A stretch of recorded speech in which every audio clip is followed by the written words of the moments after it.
Dance ಮಾಡೋದು ನಂಗೆ spread ಆಗಿಬಿಡ್ತೈತಿ. Rose ರೀ ಲಿಪ್ ಹಚ್ಚಿದ್ರ ಅದು ಹೋಗತ್ತದು ನೋಡ್ರಿ ಬೇಕಾದ್ರೆ. ಈಗ ಪ್ರದರ್ಶನಗೊಳ್ಳುವಂತ ಮುಂದಿನ ಒಂದು ತಂಡ 135 ಕೋಡ್ ಸಂಖ್ಯೆ. ಆ ಮುಂದಿನ ತಯಾರಿ 120 ರೆಡಿಯಾಗಿರ್ಬೇಕು.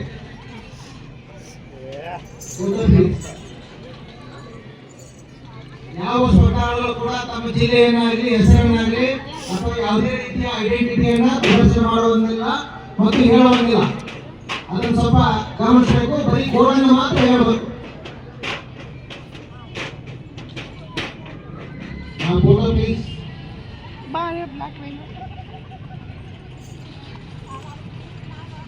135 ತಯಾರಿಯಲ್ಲಿ ಇರಬೇಕು. ಮುಂದಿನ ತಯಾರಿ 120.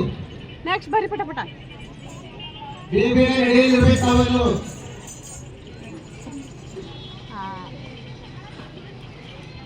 ಅಲ್ಲಿ ಹೆಸರು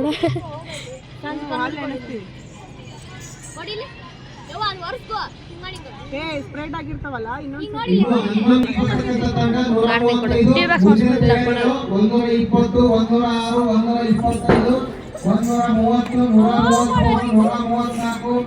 104, 105 ಹಾಗೂ 113 ಈ ಸೀರಿಯಲ್ ಪ್ರಕಾರ ಮಕ್ಕಳೆಲ್ಲ ರೆಡಿ ಇರಬೇಕು. ಸಂಜೆ ಇದು ರಾಜ್ಯ ಮಟ್ಟದ ಪ್ರತಿಭಾ ಕಾರಂಜಿ ಆಗಿರೋದ್ರಿಂದ ಸ್ಪರ್ಧಾಳುಗಳು ಅತ್ಯಂತ ಭಾಗವಹಿಸ್ತಾ ಇದ್ದಾರೆ. ಎಲ್ಲ ಸ್ಪೆಕ್ಟೇಟರ್ಸ್ ವೀಕ್ಷಣೆಗಾರರು ಕುತೂಹಲದಿಂದ ನೋಡ್ತಾ ಇದ್ದೀರಿ. ಆಗಮಿಸಿರ್ತಕ್ಕಂಥ ಸರ್ವರಿಗೂ ಕೂಡ ಒಂದು ಶುಭಾಶಯಗಳನ್ನು ಕೊಡ್ತಾ ಈ ಒಂದು ಸ್ಪರ್ಧಾಳುಗಳಿಗೆ ಉತ್ತೇಜಿಸಬೇಕಂತ ಅವರಲ್ಲಿ ಕೋರ್ತಾ ಇದ್ದೇನೆ.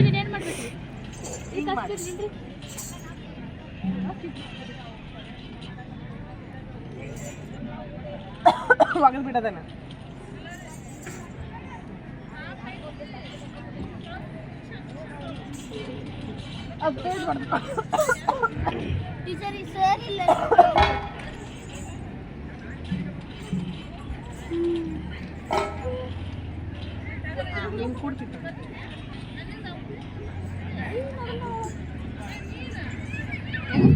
ಈಗ ಪ್ರದರ್ಶನಗೊಳ್ಳುವಂತ ತಂಡ ಸಂಜೆ ಮಕ್ಕ ನೋಡಿದ್ ನನಗೆ ಬರುತ್ತೆ.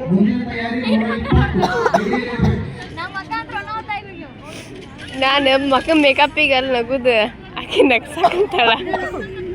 ಎಲ್ಲಾರ್ದು ಇದಾಗದ ಮೇಕಪ್. ಯಾರ್ಯಾರ್ದು ಸ್ಪ್ರೆಡ್ ಆಗಿತ್ತಲ್ಲ ಅಲ್ಲಿ ಪೌಡರ್ ಹಚ್ತೀನಿ, ಕೈ ಹಚ್ಬೇಡ್ರಿ ನೀವೇನು. ನಮ್ಮ ಕೋಡ್ ಸಂಖ್ಯೆ 135. ಜನಪದ ಎನ್ನುವುದು ಜನರ ಬಾಯಿಂದ ಬಾಯಿಗೆ, ಊರಿಂದ ಊರಿಗೆ ಬರುವಂಥದ್ದು. ಜನಪದ ಶೈಲಿಯಲ್ಲಿ ಕತೆ, ನಾಟಕ, ನೃತ್ಯ, ಜನಪದ ನೃತ್ಯದಲ್ಲಿ ಹಲವಾರು ವಿಧಗಳಿದ್ದು ಪೂಜಾ ಕುರಿತವನ್ನು ನಿಮ್ಮ ಮುಂದೆ ಪ್ರದರ್ಶನ ಮಾಡುತ್ತಿದ್ದೇವೆ.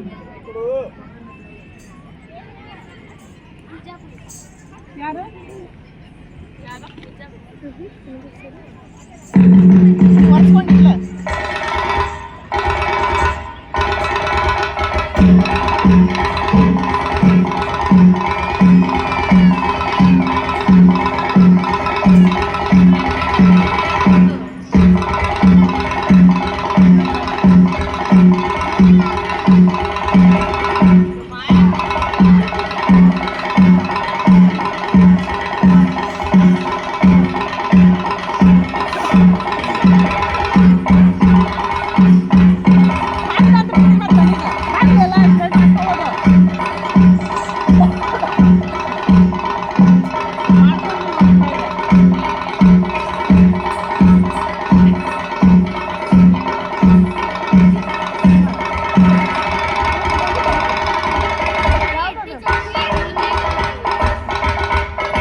ಟೀಚರ್ ವಿಡಿಯೋ ಕಟ್ ಮಾಡ್ಲಾ ರೀ